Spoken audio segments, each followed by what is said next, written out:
Welcome to the Spawn Chunks, episode number 328, recorded Monday, December 16th, 2024. This is a podcast all about Minecraft, available across all of the major podcasting platforms, including a video version on YouTube. My name is Joel Duggan, and joining me, as always, is my friend Johnny, who you may know as Pixelriffs on the interwebs. Hello, sir.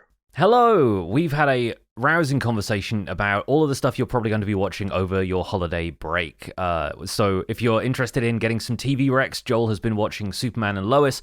We talked about some of the sci-fi and fantasy offerings out there on Apple TV and other services. You can listen to the pre-show at patreon.com/thespawnchunks, where the render distance is available to anybody who supports us on Patreon. That's the extended version of the podcast. You get a little pre-show and a little post-show every week, and we usually just talk about what's going on in our lives, what we've been watching and playing video games wise lately, all kinds of stuff like that.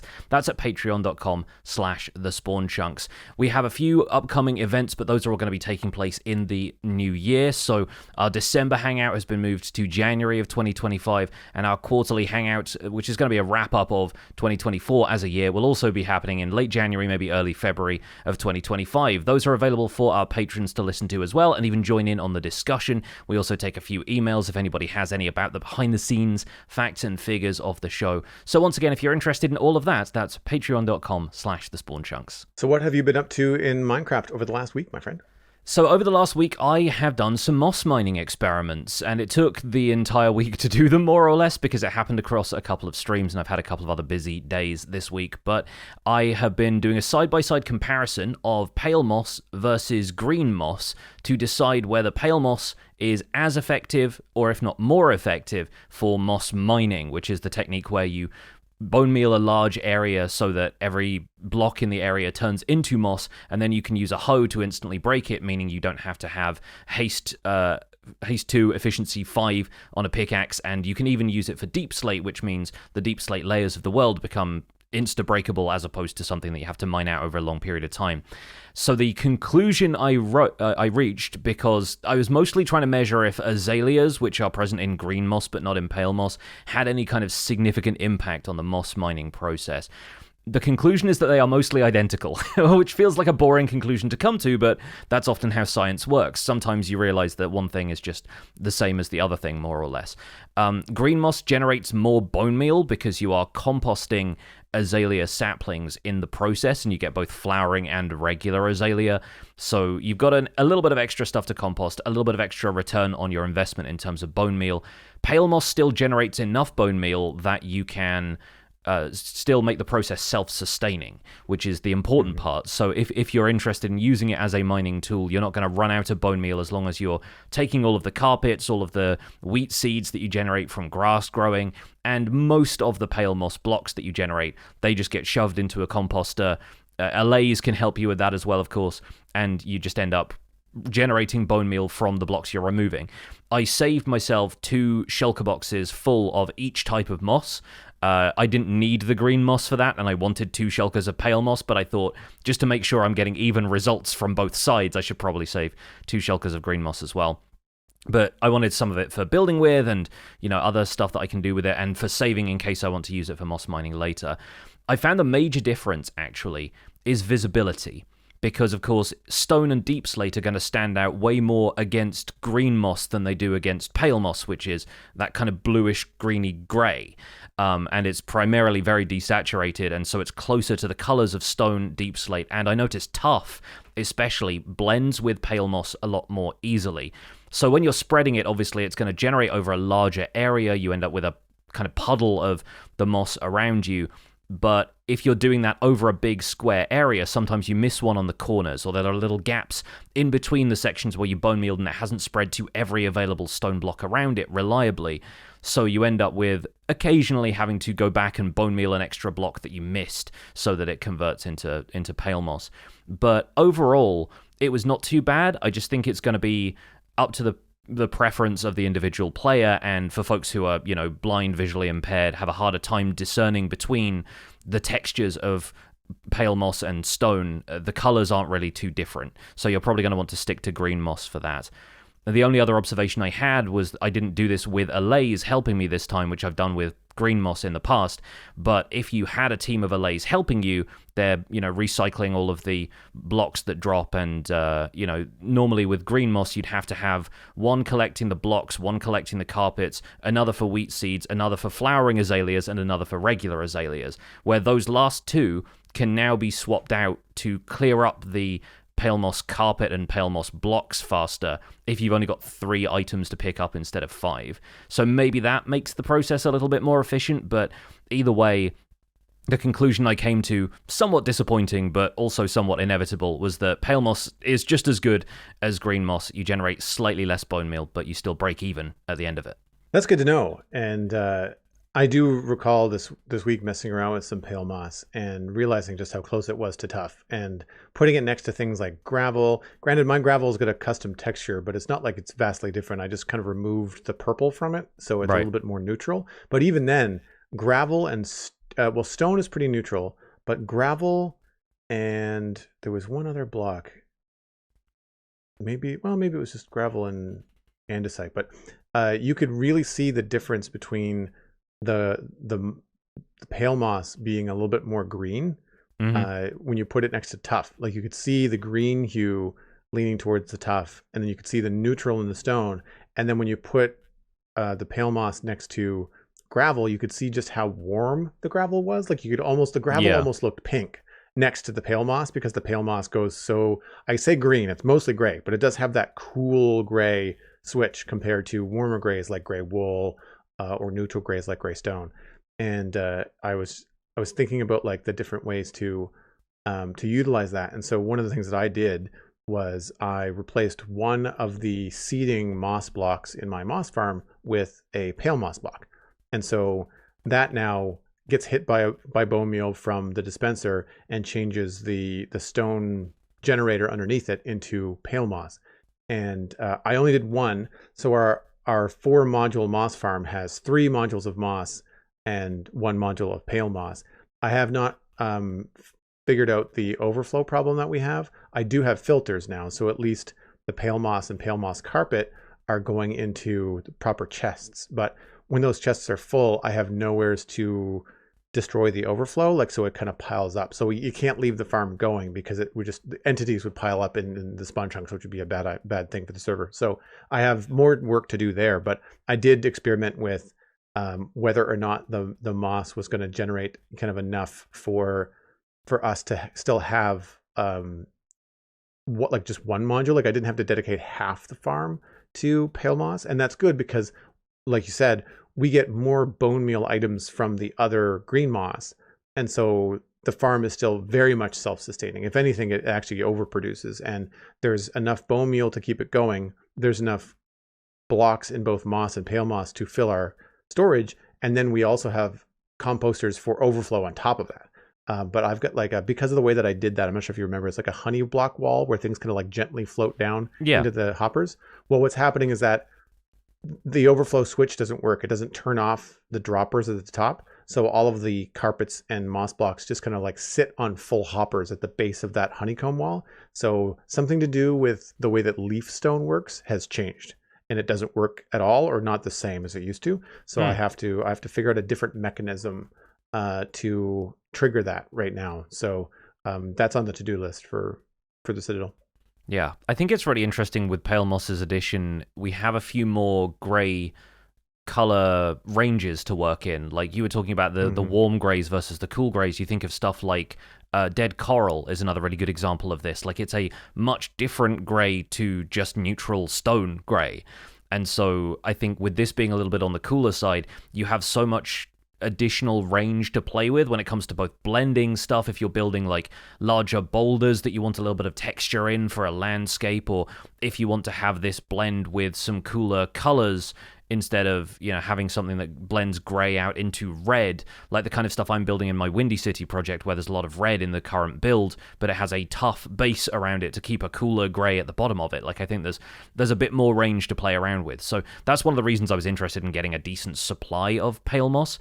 One other observation I had, independent of this because it wasn't really relevant to the experiment, but it's something I noticed in the process: Pale Moss and Green Moss take over each other. They will convert one Oh, another. really? And that's something that came up where people have this misconception that grass and mycelium will fight and one will take over the other. They don't do that. They fight over available blocks of dirt, but once they are either grass or mycelium, they won't convert each other. But with pale moss and green moss, you can actually set up something where if you had them bone meal each other, or if maybe you had two teams competing and their job was to spread the moss from one side to the other, you could end up with a minigame sort of like Splatoon, where the goal is to paint the arena with your team's color. And I think that'd be a really fun way of people using moss for minigames on a server. I was considering doing it in a single player world and just having the whole system be automated with a bunch of bone meal dispensers underneath the moss, and see if there was a way where you could sort of you could almost like bet on which side you thought was going to win out over the other. The only problem being you have to get rid of the extra stuff on top, because if it doesn't have an empty air block over the top, it won't convert the block below. So you have to clear out all of the azaleas, the moss carpet, and the grass, but then you can freely convert whatever's left. So I think it'd be really interesting as a mini-game thing to design, to see if you could have moss fight between the green moss and the pale moss and see which one won out.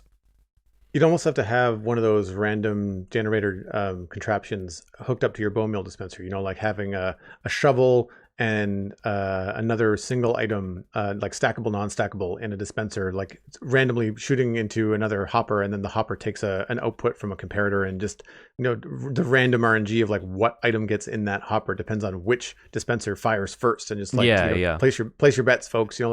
How many diamonds do you think it's going to be before side A or side B, or blue versus red? Like a moss roulette is what we're designing here. Oh, that's fun. I did work with a little bit of moss actually this week. I was doing some of the green space outside of the curtain wall, and I decided not to do anything fancy. My goal in the end was to just have your peripheral filled with content, but not have it be distracting. I didn't want to distract from the wall. I didn't want to distract from the tree stump that I made a week or two ago, and so I just kind of filled it in with some greenery. And my approach without a plan was to border the road, border the path, and border where the landscape went up a block. So like there was a small strip of grass. It was like, okay, well, that's not big enough to put anything of any consequence there. I'm just going to add a couple of bushes, throw in some grass, speckle some moss in there, and just kind of like smooth it out a little bit. And so I did that. And so that took care of like one side. And then I did the other three sides. The fourth side with the wall was already done. And so that takes 4 blocks in each direction out of this giant space. So now you're only left with like a 9x9 or a 10x10 block area in the middle. It wasn't perfectly square. It was more like a little weird kind of kidney bean shape. But then I just added like a simple bush and then started texturing around that. I think the biggest addition was like another one of those like thistle, like sunken leaf areas that kind of make it feel like you're not going to pass through there.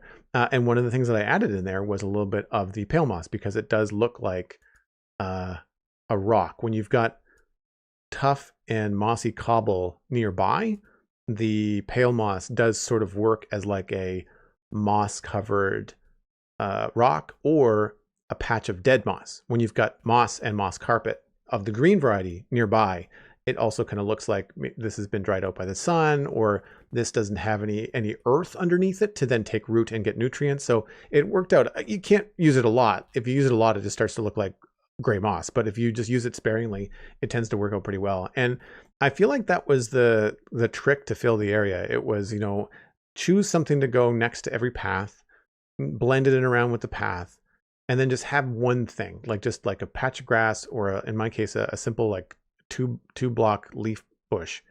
And all I had to do then was just blend all the different elements into each other, just have them kind of like reach out towards one another.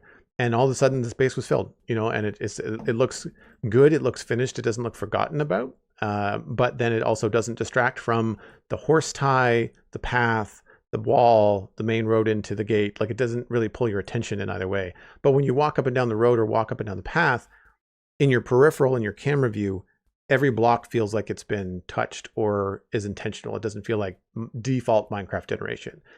which I don't mind when you're out in the countryside, but when you're that close to a major build, I really feel like if you just leave default stuff around, it feels kind of bland. So I was pretty happy with the way that turned out. I think if you compare this to the difficulty is that Minecraft has the aesthetic of something that feels more like a pixel art game, right? It feels more like a 2D, like three-quarter top-down, like Stardew Valley, or like a Pokemon kind of game, where a lot of the textures being so limited in 16 by 16, you don't have a huge amount of detail to work with, but because it's in a 3D environment, I feel like maybe subconsciously you expect there to be more detail in the environment around you, especially as more modern 3D games creep in with all of that extra detail.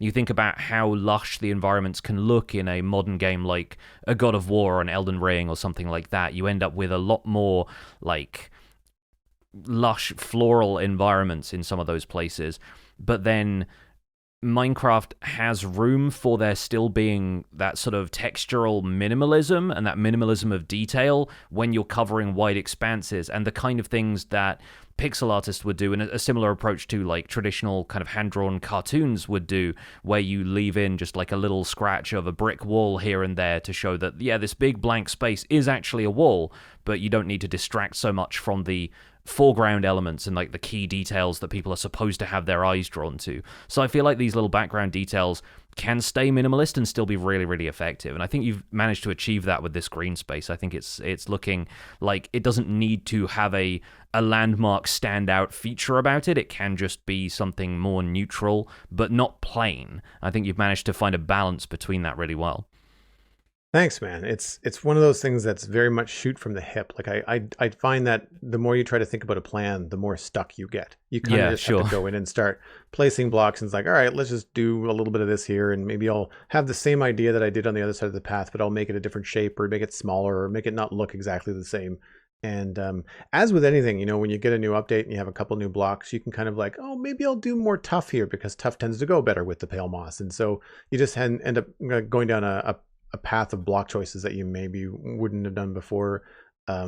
Having some of the menu blocks available too, with the data pack we have from Vanilla Tweaks is really nice because you can get some different bush shapes by putting like a mini block that has like an azalea texture on it, and that helps like vary things up, but it's not so distracting that you're like, oh look, that's like this totally unique thing, which it is, but it blends in so well. And to your point about detail and textures, I find the thing to do there is layering.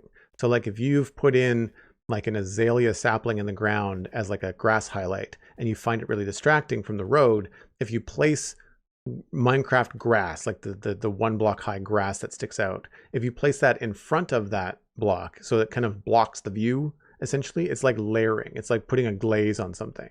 I did that before in the Nether builds where I've taken stained glass and put it over blocks for no reason other than just kind of making it feel foggier or more pale or more pastel. And when you do that with bushes and grass and things, you can add details because you're looking through grass and bushes, which have like a transparency. So it feels like a lot of detail when you've really only placed like 3 items. But when you layer them on top of one another, that really works. And of course that shifts. Like as you walk by, they line up and go over each other, but then they separate again and they're in front of other things. And I find that that's really effective in that way. Have you had any chance to build or play around with pale oak logs yet? I've not done any building with them yet. I plan on using them as a building material here and there, but I haven't done any kind of structural stuff with them. I've acquired a lot of it, but the main thing I've built was the resin farm. And since then, I haven't really had a chance to play around with the wood types. How about you? Because you've obviously got the update installed on the Citadel now if you're working with pale moss. What about the rest of it?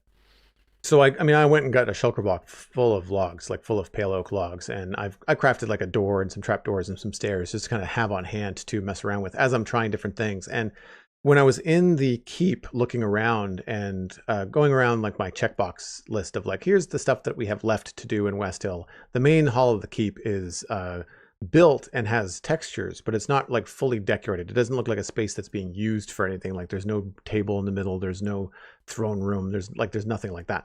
And so I was messing around with stuff, and I immediately thought that the white stripped pale oak logs would look good as pillars.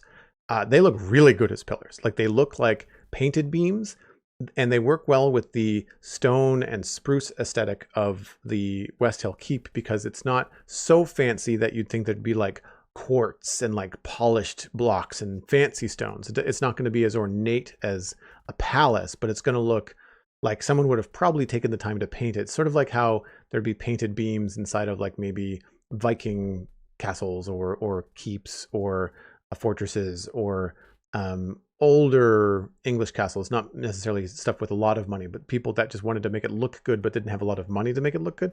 And so I added some pale oak logs and replaced some andesite pillars, which were fancy enough. Like they look kind of shiny and cool, but the pale oak really works well next to andesite as well, because andesite has these like colored flecks in it. But then contrasts well with the stone. It's a light enough white that it's not too close to medium gray, so you still have a good contrast with it. And because things were tucked behind andesite walls, like the actual wall block, I didn't have to go with necessarily always with a full block facing of pale oak. I could do like pale oak with like a strip of andesite in front of it, so you'd only get like pale oak kind of peeking around the corners. And it's just enough to kind of make the throne room and the, I'm not sure what it's called, the nave of the keep feel more fancy, because there's these big blue windows at the back looking over the river. And because it's so light, because of all the blue in there, it does kind of help to add this white. And I decided to add it to the inside of the front door as well. I don't know if I'm going to keep it. It looks okay. The pale oak planks as stairs and the pale oak stripped logs don't really blend that well together. There are some blocks that do that well in the wood families. This is not one of them. There's just a little bit too much contrast in the plank texture for it to kind of blend really well with the stripped pale oak. So I might try to figure out if maybe quartz or some other white block might look good there.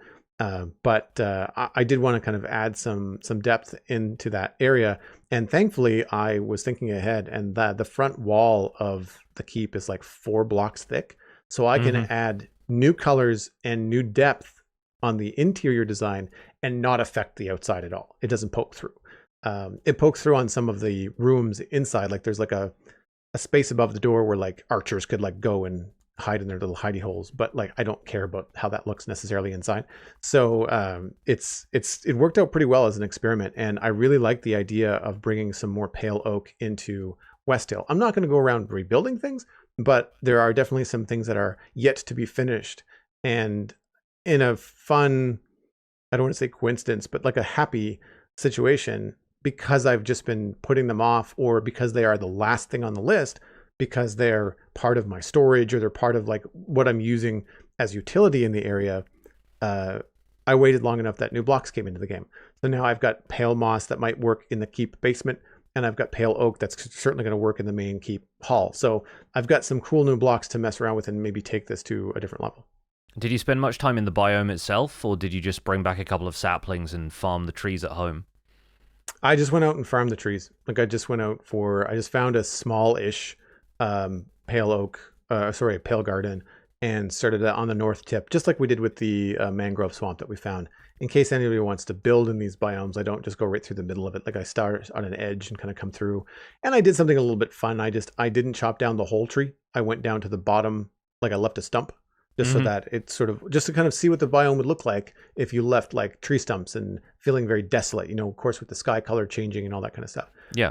And so that's all I did. I brought some torches as tips from you, having been there ahead of me, lit up the area before it got to nighttime, so I didn't have to deal with extra mobs. I also didn't have to deal with creaking. I slept most nights, and when I went looking for a creaking, it actually took me a while to find one. And I had chopped down a dozen or more trees, spent 90 minutes in the biome, and had not run into a creaking heart. I had to wait for night on purpose, and instead of sleeping through it, I had to like go looking for one to show up and see if I can get it to lead me to a tree with a creaking heart in it, which I did. I got one, and I figured, well, that's all I need, right? Like I got the creaking heart, I got the pale oak logs. I can now take all this back and create a creaking and create resin and like make more of that stuff. So I didn't really spend any time at all engaging with the creaking. They're creepy. Like I watched it move around and I watched it kind of like get closer to me, but I also had scaffolding with me to make harvesting the trees a lot easier. So all I did was pillar up 3 or 4 on the scaffolding, and then the creaking was just kind of like looking for me and couldn't find me. So it wasn't overly challenging to deal with. Unfortunately, there was no eye blossoms at all in this entire biome. None. I had to bone meal a piece of grass on the edge of the biome a number of times to get maybe 4 eye blossoms. I don't have a big plan for them, so I wasn't going to get a lot. If I want a lot, I'll make like a shifting floor, flower farm somewhere. But it was really strange that there was none at all naturally spawning in the biome. And it was like, I don't want to necessarily come down on it, but like it was kind of a boring experience. Now, I wasn't roaming through there at night looking for creakings and having 2 or 3 creakings approach me with zombies and creepers. Like that wasn't what I was looking for, and that would have been probably more exciting. / I'm sure I would have died. But it was not really all that engaging. I was just there to harvest some stuff. It wasn't overly interesting because there was no blossoms. Like there was no color at all. It was just kind of gray. And I got what I needed. Like I was able to use a fortune hoe for some saplings. I was able to use shears for the hanging moss. And like once I got a couple of stacks of each, I just stopped doing that and just started chopping down the trees and letting the leaves decay. I got a good shulker box of leaves, like I think you did as well, and just things that I might want to use later. Although I don't know what I'm going to use the leaves for. Like that to me, that's going to be a very specific use case, I think. But yeah, I'm sure I'll find something. But right now, I don't know what that is. And I do like the pale oak logs, though. I think I'm happier with the pale oak log, stripped pale oak log, than I am with the pale oak woods. I do like the doors and the trapdoors. They're very specific, but they are cool looking. And I like the log texture. We were messing around a little bit. No permanent home for it right now in West Hill, but really felt like you could use the pale oak log as a transition from like a stone brick road into like a muddy path or something like that. You could really get it to transition because it has that grayish mud texture, but it also has enough of a cobble to it that it looks pretty good next to cobblestone. Like it sort of could bridge that gap between cobblestone and deep slate, or cobblestone and mud. And so there's a little bit going on there, but I didn't have the exact right situation to use it and leave it in West Hill. There'd have to be like a new path made somewhere. But I kind of made that mental note of like, this could be very useful. So unfortunately my experience in the Pale Garden was not the best, but I also wasn't going there for a gameplay experience. Like I was going for like resources. As I think we discussed, like some people are just going to go to this place and get the wood and turn around and go home. It's essentially what I did. Yeah, the same thing that people do with dark oak forests. You don't tend to spend a great deal of time there unless you're looking to build a base there to begin with. And then, the thing that matters there is like the grass color, and you clear cut a section of the forest and it just takes a while. But yeah, I'm not surprised actually that you've only found one creaking heart, really. Like the stories I've been hearing from some folks in the community is that sometimes they'll find a pale garden and there's only like a couple of trees, and the creaking hearts are really quite sparse for how invasive the creaking feels when it spawns and how far it can follow you. You seem to expect there being a lot more creaking hearts in there, but people will clear cut like a large area and only find like 2 or 3. So it does seem to be the case that they are much less frequent than you might expect, having been menaced by them during the night if you've visited there to explore instead of just to claim the resources. But yeah, I mean, it's always interesting to get a variety of takes on these things, so I don't blame you for having a fairly mundane experience of the biome. At least you're finding some ways to use the resources. And the eye blossom thing, I think I have to check because I don't know if this is necessarily the case, but it might be down to the flowers themselves only wanting to generate on grass, and because a lot of the ground blocks of the biome are pale moss, you don't get as many patches of eye blossoms because of the pale moss taking up a lot of the surface area. So that might be the case, and if you want a lot of eye blossoms, like shifting floor farm seems like the way to go to me. Yeah, it would be cool if eye blossoms were part of the moss creation. So like if they spawned on moss as well. So like instead of azaleas for the green moss. Yeah. Like so you would have gotten eye blossoms in your mining as well. So you could have stocked up on those, and then after you've done stocking up on them, you would have had another item to throw into bone meal, like just to kind of balance that out. I think that would have been an interesting kind of replacement for the flowering azalea. Yeah, well, maybe in future, and in the meantime, more technical projects for people to do over the holiday break. Oh, sure. Yeah. Speaking of the holiday break, we do have a little bit of news to cover, but it's actually Spawn Chunks news because there's not much going on for Minecraft news. We're heading into the holidays. The Garden Awakens just dropped 2 weeks ago, so there's probably not going to be a heck of a lot coming out of Mojang over the next little while. If there is, we do have a couple of announcements coming, and we can work in some news into those announcements. As with previous years, we are pre-recording 2 episodes to schedule over the holidays. Episode 329 and 330 will publish on December 23rd and December 30th, respectively. Both are going to be listener email heavy shows. It's a great opportunity for us to kind of get into the mailbag and go through some of the emails we don't necessarily have time for on each episode because we really only have time to cover 1 or 2, and we get a lot more than 1 or 2 per week, which is wonderful. So keep those emails coming. We will continue to look at those in the new year, but this is an opportunity for us to put a few extra in some holiday episodes for you. And then, of course, pre-recording those episodes gives Johnny and I a chance to travel over the holidays, spend time with family, that sort of thing. We do record these live in the Discord. We pre-recorded episode 29 on December 13th, and episode 330 will be recorded live on Discord this Wednesday, December 18th, at our regular show recording time, which for me is 10 a.m. Atlantic, and for Johnny is 2 p.m. in the UK. So do your math accordingly. If you're a member of our Patreon and you'd like to watch that live or hang out with us live when that happens. If any Minecraft news pops up between now and Wednesday the 18th, we will be sure to include it in the show. And that will, again, go out on the 30th of December. We also have some changes coming to Patreon. We've mentioned this a couple of times in the early show, kind of like credits when we introduce the Spawn Chunks every week. We have had a conversation with all of our patrons a few months ago when these changes were first brought to our attention. Due to a change in policy in the Apple App Store, there are changes happening at Patreon, and then the Spawn Chunks has to then follow suit with those changes. The Spawn Chunks will be moving from a per episode support subscription base on Patreon to a subscription billing base for support on Patreon. What does that mean? Well, it means that instead of looking at the Patreon page and saying I could support at $1 a show, it'll instead be $5 a month. We have to move to this monthly subscription. That's how Patreon is rolling forward, so we have to fall in line. And there will be details, of course, going out to our patrons in terms of the tiers and the changes that are coming. We wanted to give everyone here on the Spawn Chunks a heads up because it's about 2 weeks away from that change. So if you were thinking about supporting us, well, 1, thank you very much. And 2, know that if you go to the Patreon page now, it will look different in January when we make those changes and they go into effect the 1st of January 2025. We did go over this in great detail with our patrons. We had about a 45-minute conversation going over why we were making the change, how we're making the change, what it's going to look like. And that is on the Spawn Chunks episode 315.5 Patreon changes announcement. That is available for our patrons on the Patreon page. We will put a fresh link to that in our show notes this week for our patrons as well as in the Discord. So if you're looking for it, you can just click on the link in the Discord and go listen to that.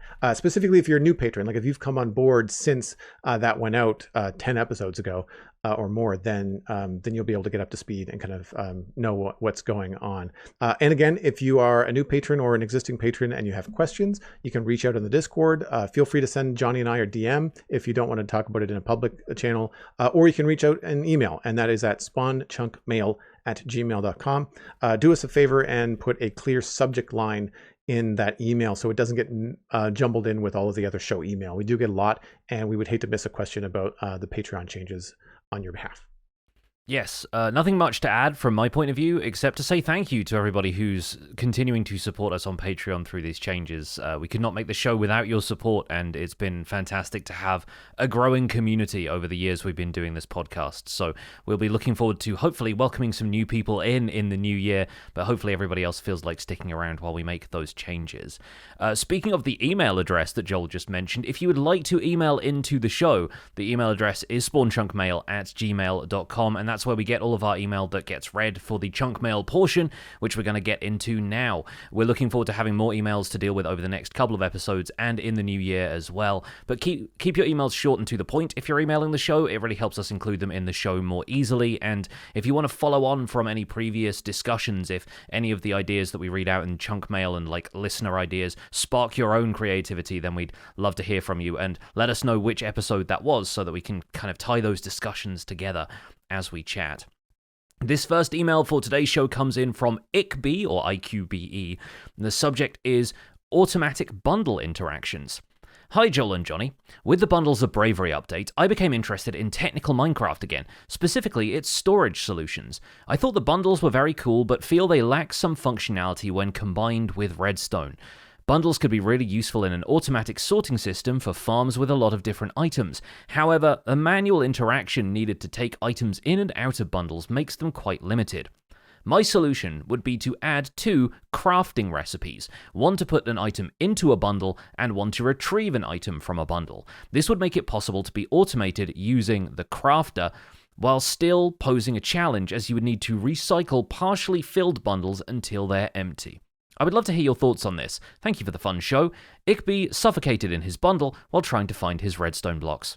I'm just seeing Ickby walking around with a bundle on his head. Like, I feel like this could be a Minecraft, like a new Minecraft skin would be like a bag over your head, but have like the bottom of it look like the top of a bundle. I think that would be pretty spot on as like a fun Minecraft cosplay, I guess. I'm not sure how you want to pitch that, but that could be an interesting, fun gag to play on server mates. You know, like you show up with a bag over your head. That could be funny. I'm going to mostly defer to you on this because I really still haven't messed around with bundles much in the game, other than maybe one snapshot I was playing around in. But off the top of my head, the way that Ickby is describing this, it sounds like a very similar solution to a shulker box loader and the unloader and loader contraptions that you make with redstone, as opposed to having a crafting recipe, which allowed the crafter to automate this.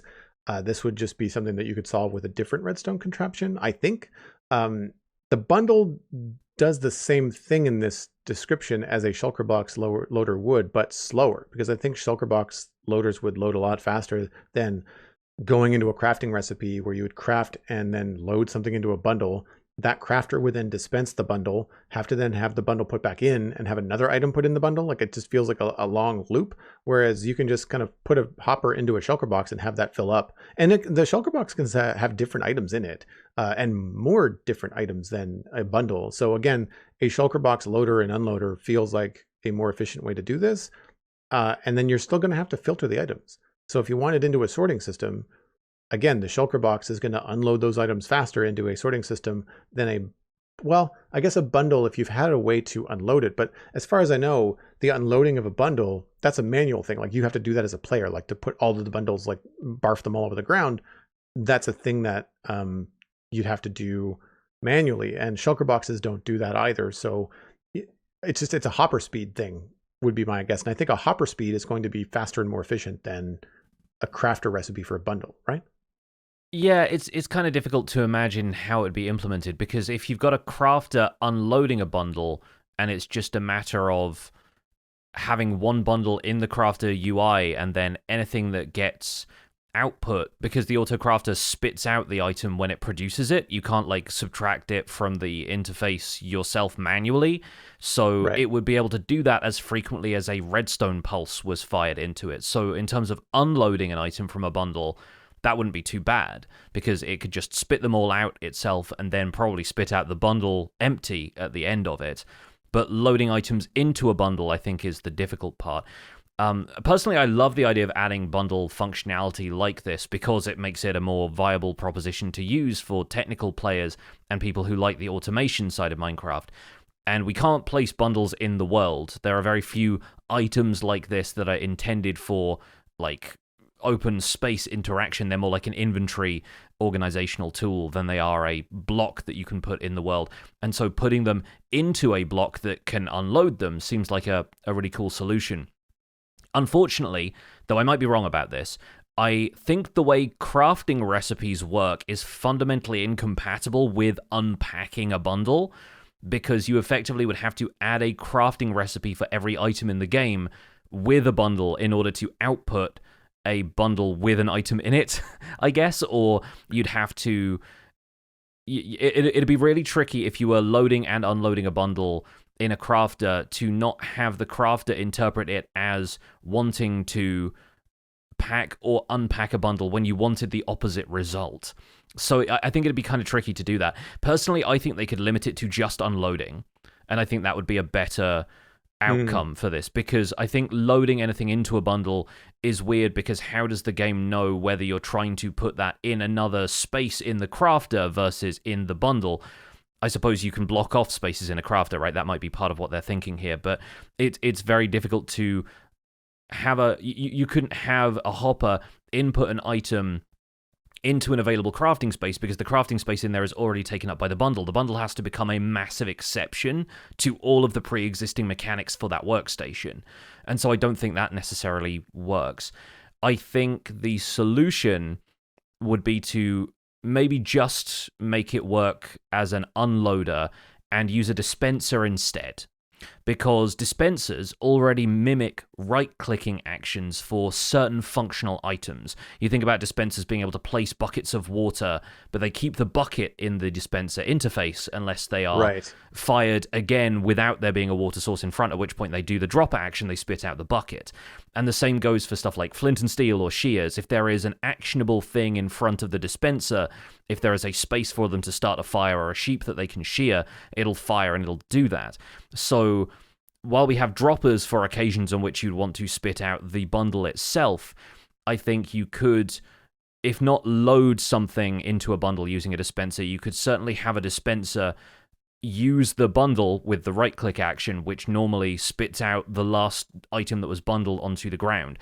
And that way, you could have a bundle unpack into a storage system where maybe the dispenser just spits out the contents of the bundle and then water streams carry it somewhere else. If there's not a filter in place for bundles themselves, then they just go in an output chest at the end of the line. So I think there's room maybe for removing the items from a bundle, which I think is the more valuable behavior, because an empty bundle is typically more valuable to players than a full bundle is, and I think players want to put stuff in the bundle manually, and then returning that to their storage later is when things get a little bit more fiddly. Like, the bundles are really there for clearing up a little bit of space when you need to, so that you've got room in your inventory for whatever it is you're trying to pick up, and then unbundling them later should be as simple as putting a shulker box on top of a hopper and letting it all drain out into the system the way you'd normally unload a shulker. I think it's probably an unloading behavior that we ultimately want, and the loading behavior just feels like it should be part of it because that's the whole of bundle functionality covered by automation. But I think that's harder than unloading would be. I think if you stick to unloading, this is a really cool concept and quite achievable with what we already have in the game.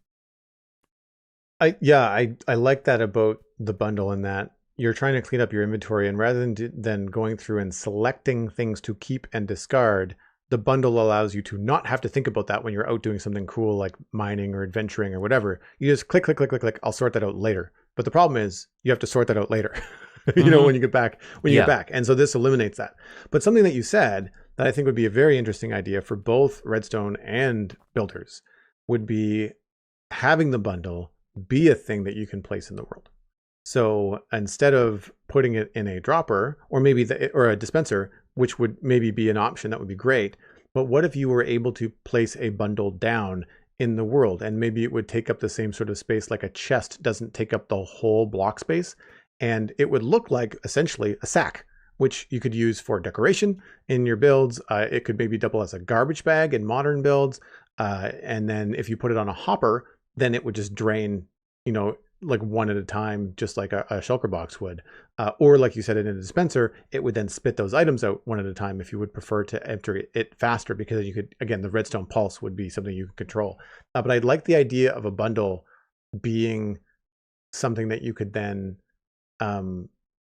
place in the world, and it would almost have the opposite interaction that a shulker box does, because a shulker box in your inventory is not something you can interact with until you place it in the world, whereas a bundle could be something that you could place in the world but not interact with until you picked it up and were able to root through it in your inventory. In the same way that a bag of stuff on the ground is not really the easiest thing to root through, like a chest that's organized in real life is much easier to look into and grab stuff out of, like a box, than a bag of stuff. Like if you ever root through like old clothes or Christmas decorations or something in a bag, it's hard to find what you're looking for, where things in boxes tend to be a little bit more stacked and easily organized. That would be interesting to have a bundle be placed in the world. Yeah, I think it's a concept that we went through when the bundle was originally like announced, or like when they were kind of iterating on it during snapshots and all of the long years of experimental tests that the bundle has been under. And I think part of the problem with it is that with the current bundle functionality, right-clicking throws whatever the last item was out onto the ground. It used to unpack the full bundle, now it just does one item. And the thing with that is you get the sweet berries problem, where you're looking at the ground. When you want to eat sweet berries, you end up planting them.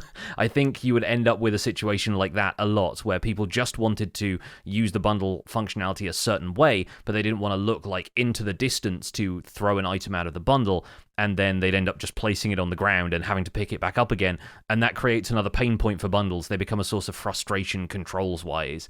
So yeah, there's definitely a couple of potential solutions to it, one being putting the bundle down as a physical object and just leaving it on top of a hopper, or even putting it inside of like a decorated pot or something, and then having the items drain out while a bundle is inside the pot. But then you've got like a container inside of another container inside of another container. You know, it sort of becomes a nesting doll situation at that point. So maybe there are some solutions on the horizon for something like this, but I think in the meantime, they're still a fairly useful tool for player organization. I think automation could be added to them in some form or another. It just depends whether the team has plans to do that in the near future, or if they'd rather move on to other solutions that are going to help with the other inventory problems players have highlighted. Our next email comes in from Toogie Fox. Subtraction equals addition? Dear Johnny and Joel, in a recent-ish Hermitcraft episode, Mumbo and Grian briefly touch on how removing blocks during building can add to a build, and I was curious as to what your opinions were. Personally, as someone who doesn't play Minecraft full-time, when a block is placed, it's placed. I like the challenge of working around old creations, and I find the rebuilding things that I have already created is a massive drain. What do you guys think? In an old build, is it irrevocably a testament or a monument to your growth as a Minecrafter, or is every pixel fluid? Thanks for the amazing show. I've been listening since episode 30. That's nearly 300 episodes. Holy smokes. Toogie Fox died 300 episodes in. You almost made it. Of old age, whilst placing and replacing some block over the other. I have opinions about this, and I think to not necessarily take the email as literally, but to talk about removing blocks during building, I feel like so rarely in Minecraft we approach building the way, or like styling any kind of material the way a sculptor would.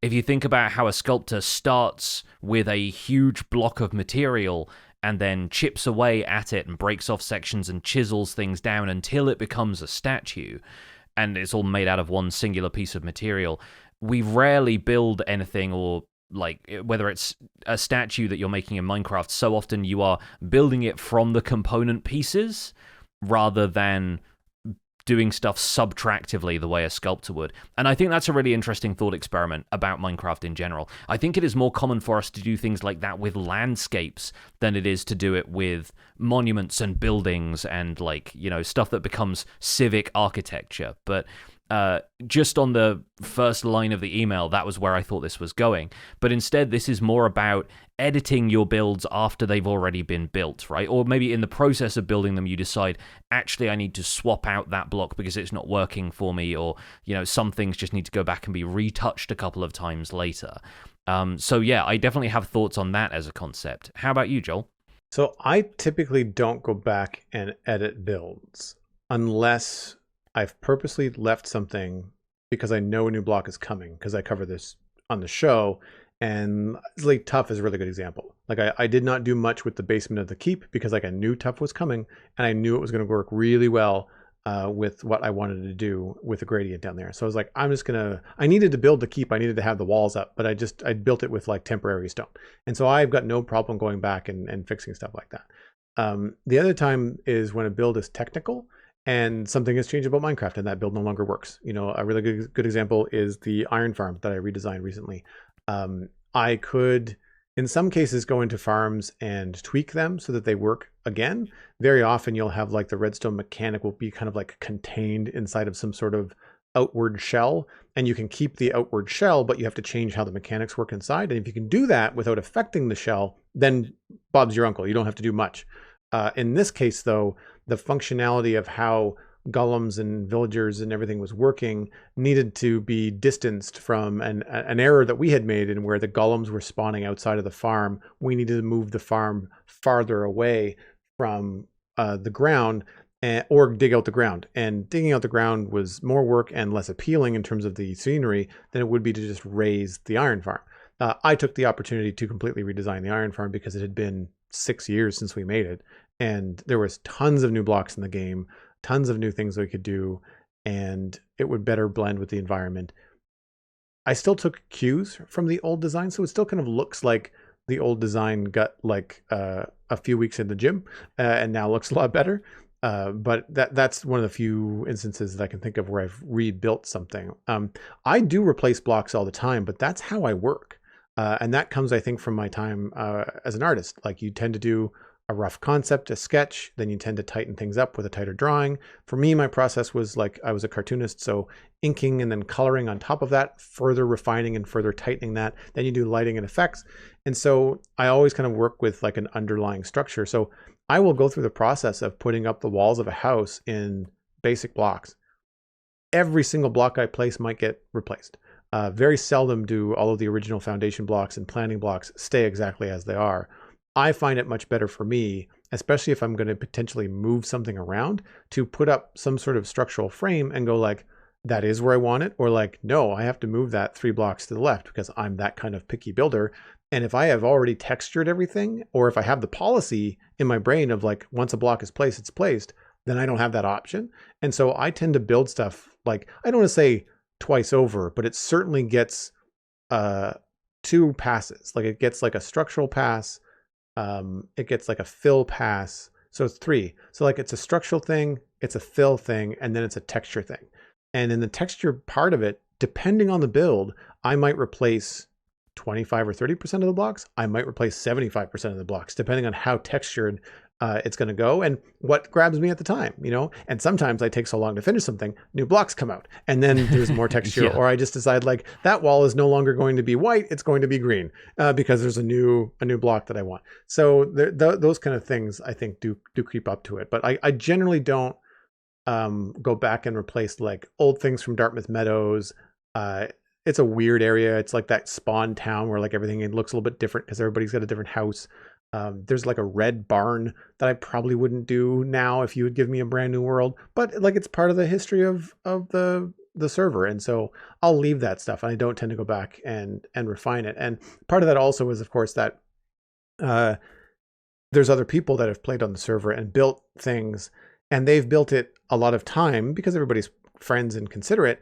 They've built their house next to your house or your build, and they've made it their own, but also had it blend in with the environment. And if then you go back and you change one of your builds in that area, it might make someone else's build not match so well. So you'd have to be considered in that way. So that's one of the other reasons why I don't go back and change stuff. Yeah, like, I'm like you, I rarely go back and edit builds. There are occasions on which I will. Like you, if a new material arrives and I find it a perfect replacement for a placeholder block, then yeah, like I'll put some pale oak wood in stuff. Like I purposefully left the central section of my storage build just grass and stone for absolutely ages, which was not necessarily a choice to leave it as grass and stone. Like, I didn't put the grass and stone in there manually, so it didn't necessarily feel like I was swapping out an intentional block. But it definitely felt like I was waiting for the right thing to come along. So that's one of the reasons that, yeah, that got left alone until something occurred to me, I suppose. And that's something that happens occasionally on other builds. I think there have been times, although they are fairly few, in which a theme that I'm working with a build area changes radically from its conception to the finished product. So if I decide I'm building something like a steampunk town, but then in the end I drop the steampunk and I just end up going to fantasy, then maybe I'll go back and edit a couple of the copper things to make them, you know, wood or some other kind of material that fits better with a fantasy vibe and doesn't just say steampunk the way copper automatically does to some people. Also, I think if my personal taste has changed, I'll go back and edit some stuff. Like, I used to shy away from using certain blocks. I know a lot of people have this with things like diorite or whatever, where you don't find it a particularly appealing texture and don't want to use it in things.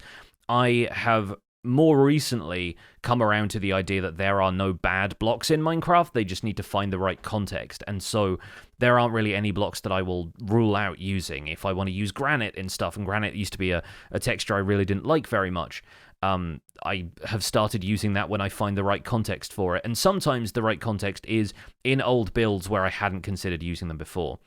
In this case, though, with the current survival guide world, it's been around since 1.20, so it's still relatively young, and I haven't had much time to really go back and want to revise things. I like the idea, with survival guide especially, of making constant progress in a world, and there being some continuity to that progress. So, for example, when my storage build was built with the big plus shape of all of these storage filters and everything, the build that I made around it was very kind of wooden, almost felt like a Minecraft take on something like a barn or a warehouse, where there's a timber frame for everything, a lot of relatively colorful walls, a lot of different use of wood types and terracotta. And then more recently, I had the idea of building this fantasy diesel punk kind of city, and that's what the idea for the Windy City came from.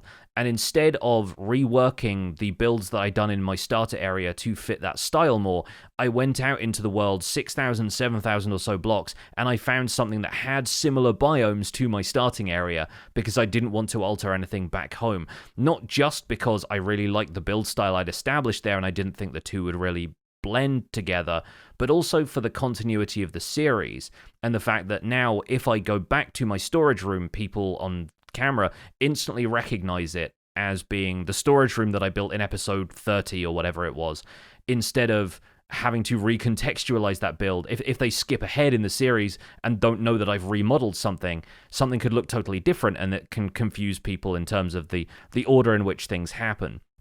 Because I'm the only one building in that world, they lose context if I change too much about older stuff, and I think that plays quite heavily into my own disposition about when I'm going to change things and when I'm not.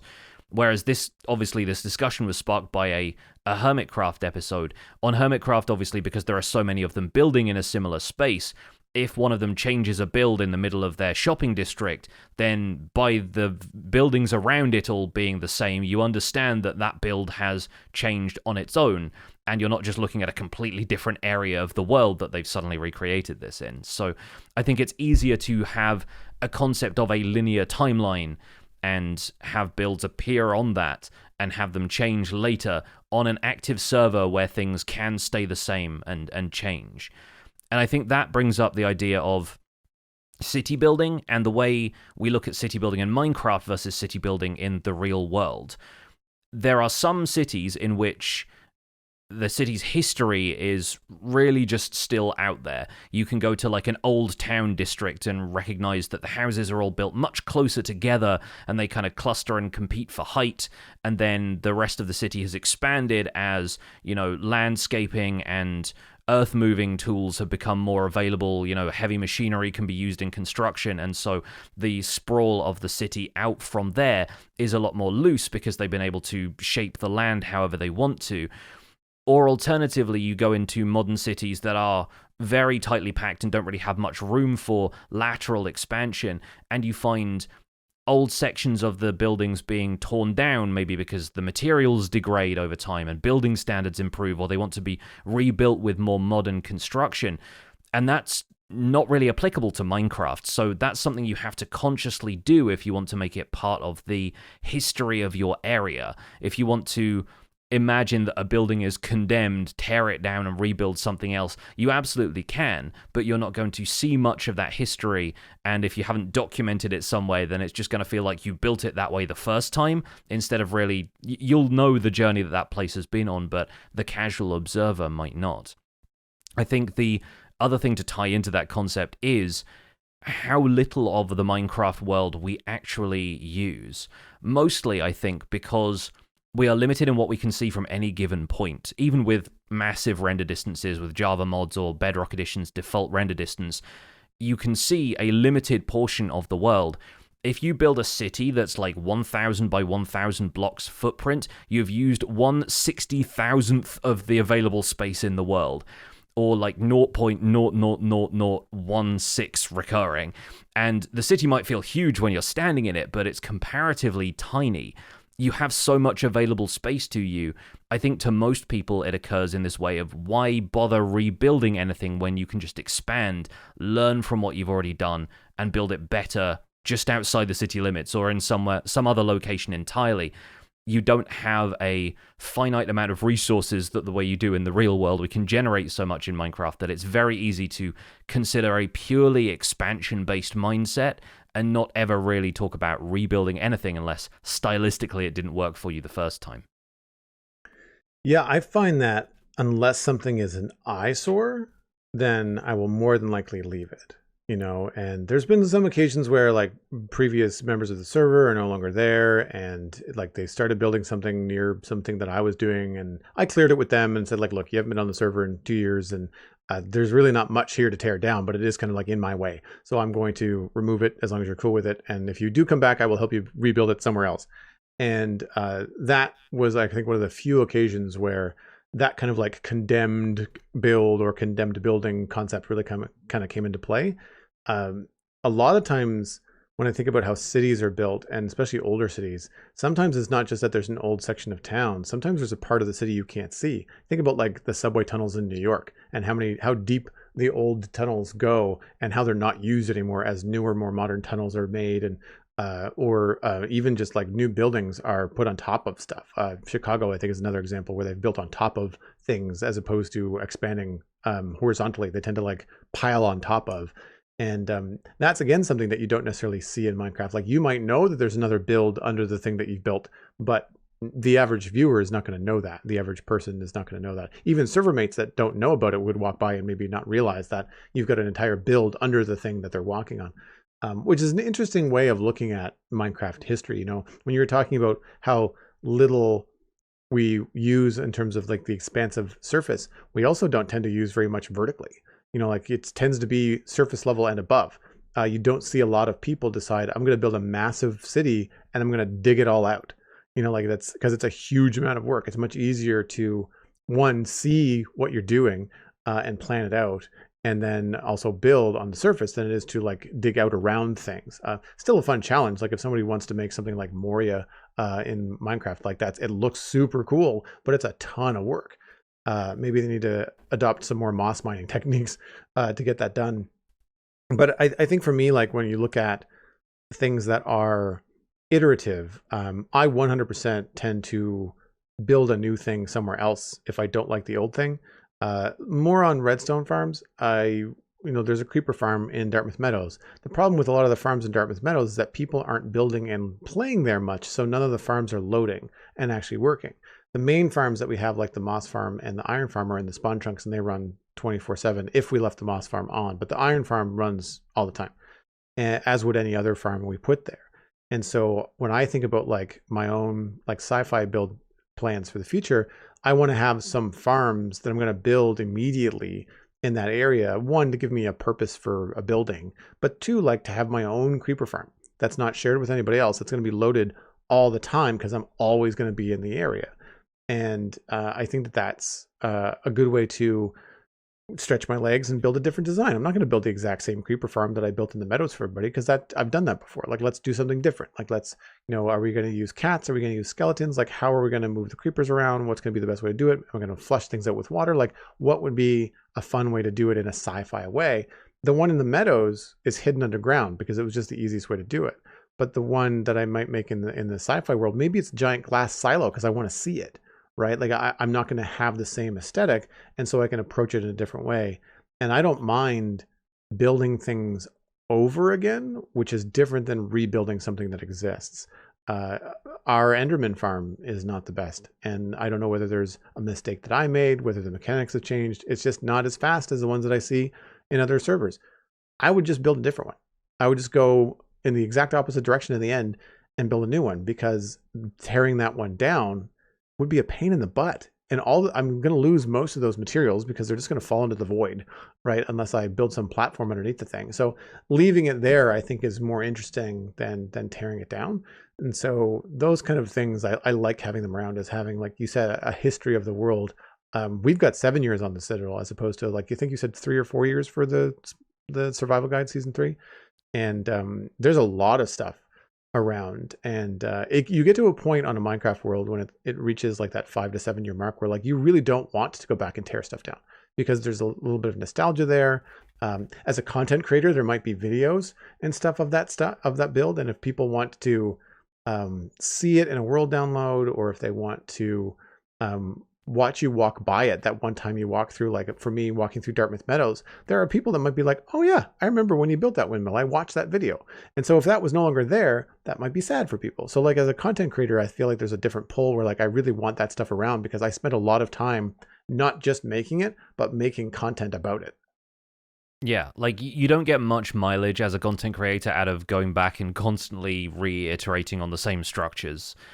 This might be vastly different for other creators, or I think if you're playing Minecraft for fun, you probably have a very different approach to somebody who is working on long-term projects and trying to share that with an audience and seeing the progress. Like you might be very happy sort of rebuilding your house every time new materials come out and going, what does that look like with the pale oak wood? Let me completely retrim this entire house. I just don't think of doing stuff like that.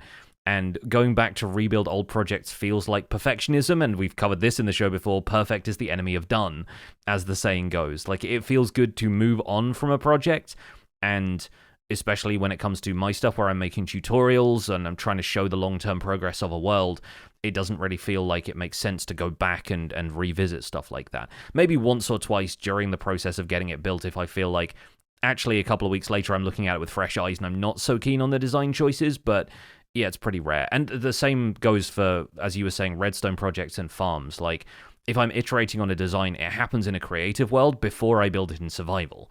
And I'm normally just building in survival the version that I'm ultimately happy with.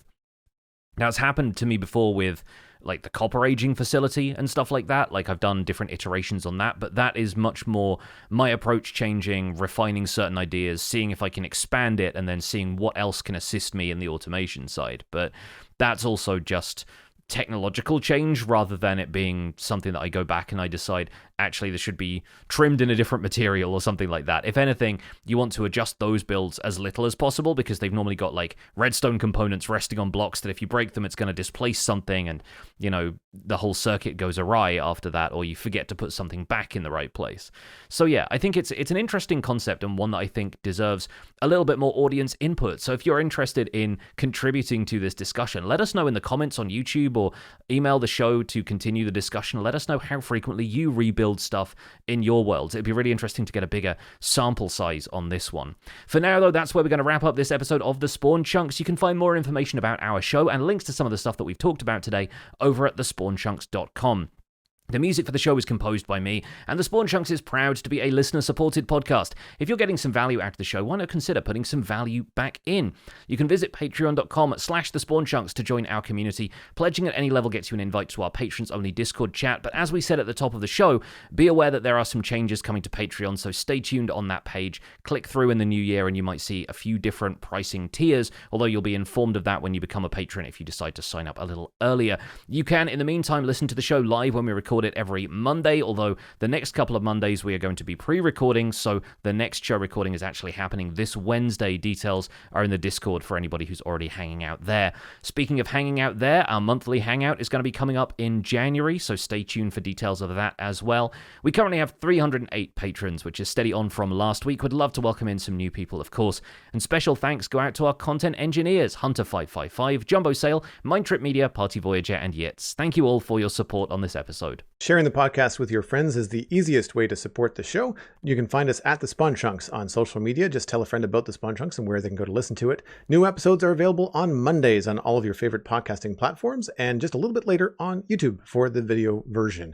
You can email the show at spawnchunkmail@gmail.com. The RSS feed is linked on thespawnchunks.com, and the patron-only RSS feed is on the Patreon page, and that's where you can listen to the render distance, the extended version of the podcast. My name is Johnny, but online I go by Pixelriffs. You can find most of what I do at at youtube.com/pixelriffs, where the Minecraft Survival Guide is currently in its 3rd season.